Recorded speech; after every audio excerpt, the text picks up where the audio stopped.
Hi and welcome to my channel. My name is Beth and I am the bookworm trait, and I'm also bloody boiling. And this is another Sims Picks My TBR TBR. If this is your first time watching one of my Sims Picks My TBR videos, then I will just quickly explain to you how this works. So I have assigned every trait, every aspiration and every bonus trait in The Sims 4 with a book prompt. I then use a random trait generator to randomly select my traits and based on that pick my TBR. In the description below you will find both the random trait generator that I use and a link to all of the prompts if you want to check any of those out. Now for once I have actually remembered that I should probably go through my books from last month in this video because I don't like filming wrap-ups and otherwise you don't know whether I actually read all the books or not. So these were the books that came up for my TBR last month, including Fortuna Sworn, which is an ebook, so obviously not in this little stack. Fortuna Sworn was the first book that came up.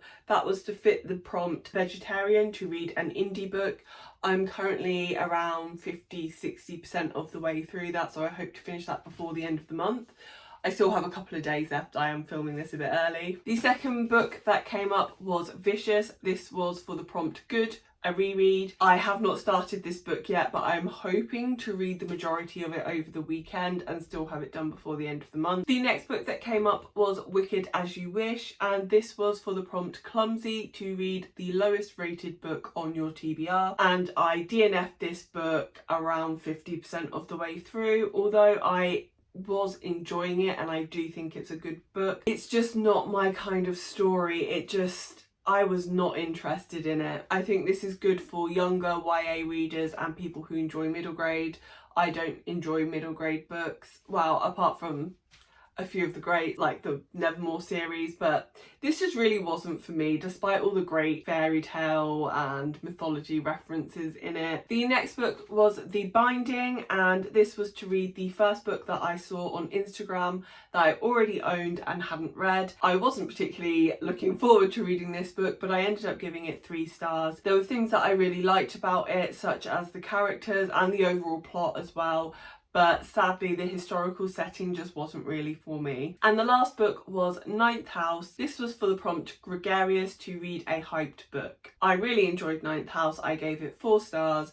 I loved the characters in this, especially Dawes and Turner. I thought it was so well written, a little slow to start, which is why I only got 4 stars, but I'm so glad this came up because I probably would not have read this otherwise. So for this month, the traits that I got were Insider, Genius, and Clumsy. I got the aspiration of Super Parent, and with that comes the bonus trait of Domestic. So for my first trait, Insider, the prompt that goes along with this is to read a book featuring a celebrity. This is not the best prompt for me because I typically do not enjoy books with celebrities in them, especially if they are musicians.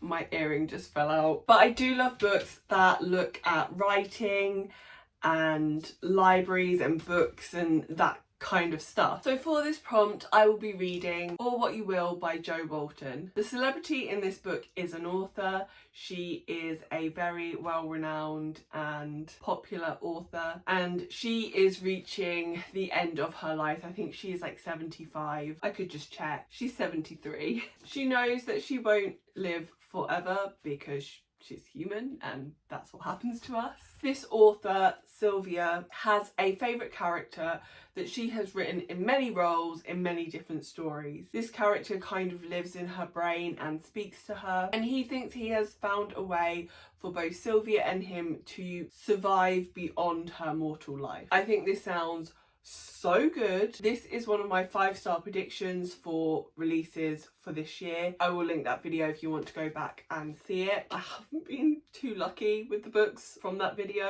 Hopefully this will be one to change it. And mustard underneath, which I just love.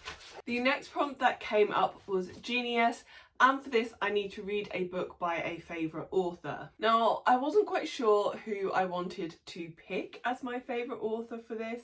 I would say I have favourite books over favourite authors because I have yet to find an author who I love every single one of their books. The main contenders would be Laini Taylor, but I'm not a huge fan of the Daughter of Smoke and Bone series, or Jay Kristoff, but I'm not a big fan of the Aurora Rising series. I am kind of cheating a little bit with this one, but I'm not cheating, but it just feels like cheating because I'm going to go with Sally Rooney, and I'm going to go with the smallest book I own. This is so tiny and it has like really big writing as well. And this is called Mr. Salary, and it is a short story published by Sally Rooney as one of the Faber stories, which are just really short stories written by popular authors. I am planning on taking part in at least one readathon this month, Becca's Bookopoly-a-thon, but I will probably take part in more than one. I'm just trying to decide which ones because there are so many. And so I feel like if there was ever a time to slot this tiny little book into a TBR, it was September. It's also my birthday month, so I can do what I want. I have no idea what this book is about. Even reading the synopsis, it doesn't really help explain anything.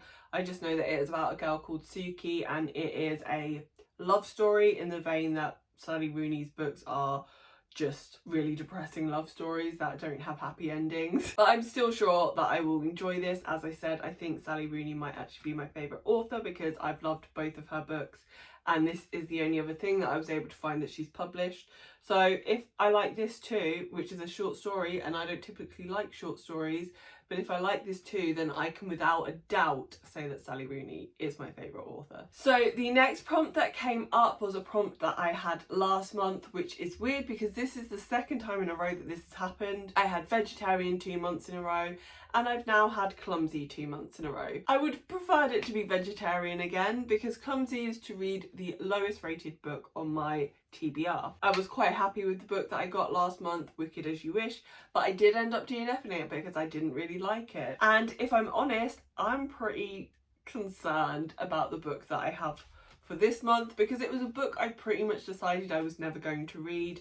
And if it wasn't so damn pretty, I probably would have unhauled it by now. And that is Black Leopard, Red Wolf. Now, I purchased this on a whim because A, it is absolutely beautiful, and B, it's by a black author who I wanted to support. Then I heard some not too great things about this.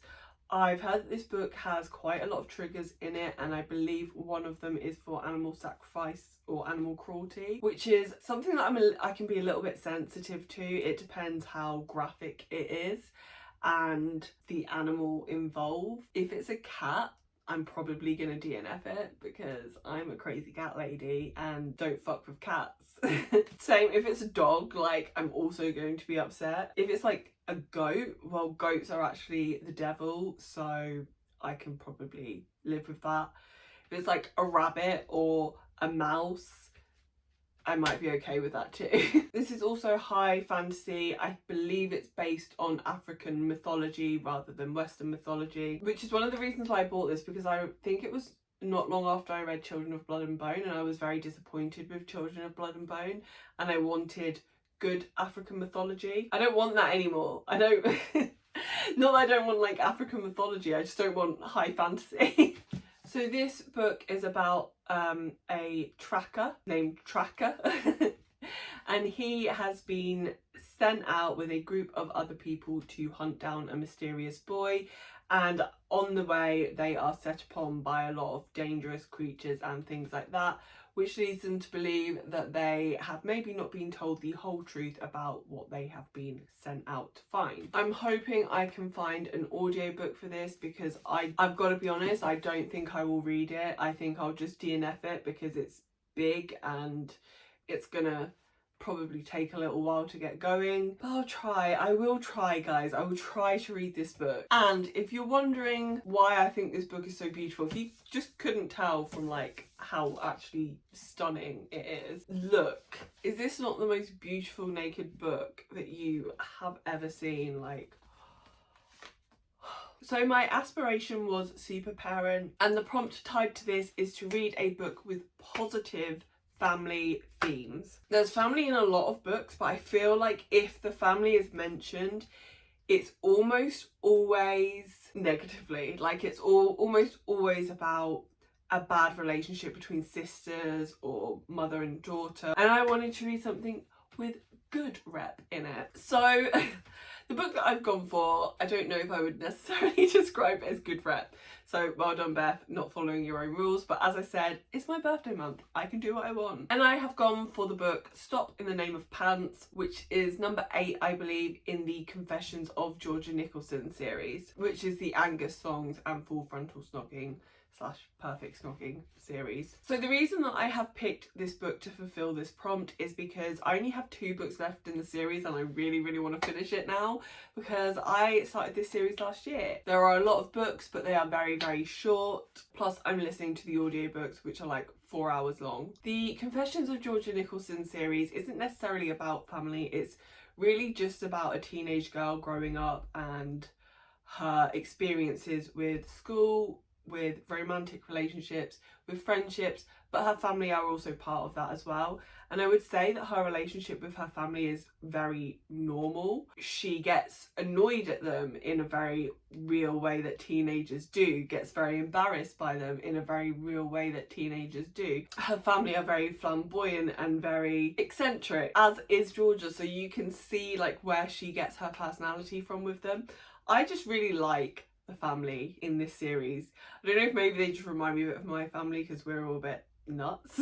But I wanted to finish the series. I will hopefully be able to somehow get the last book in October's TBR, and then finally finish the series and find out who Georgia ends up with. I know that's not been the best explanation, but I can't really be bothered, and it's my birthday month, so I can do what I want. So with my aspiration, I obviously get a bonus tray, and the bonus tray I get for Super Parent is domestic. And for this, the prompt is to read a domestic thriller. A domestic thriller is basically any thriller which also deals with relationships.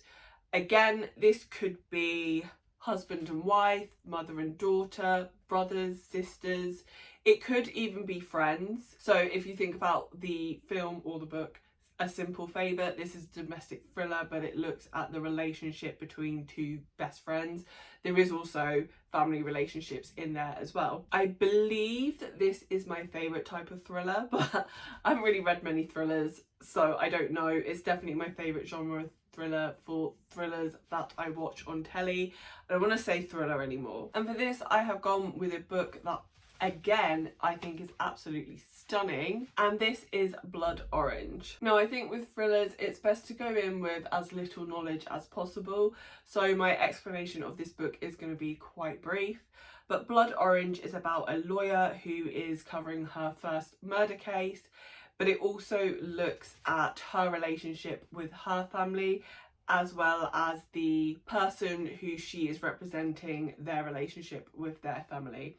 That's all I'm going to say because, as I said, I think with thrillers, the less you know, the better. Like, for example, this is our blurb, like this is all we've got, 3 sentences. I haven't seen this book talked about very much, so I'm not sure if this is actually any good, but the ratings on Goodreads is quite high, and a couple of people that I know have actually rated it and rated it highly, so I have high hopes. So this is my tiny little stack for the month. We have Or What You Will, which is my insider book, a book with a celebrity. We have our tiny little Mr. Salary, which is for the prompt Genius, a book by my favourite author. We have Black Leopard, Red Wolf, which is for the prompt Clumsy, to read the lowest rated book on my TBR. I also have Stop in the Name of Pants for my aspiration Super Parent, to read a book with positive family themes. And finally, we have Blood Orange, a domestic thriller for the domestic bonus trait. Why was that so hard to say?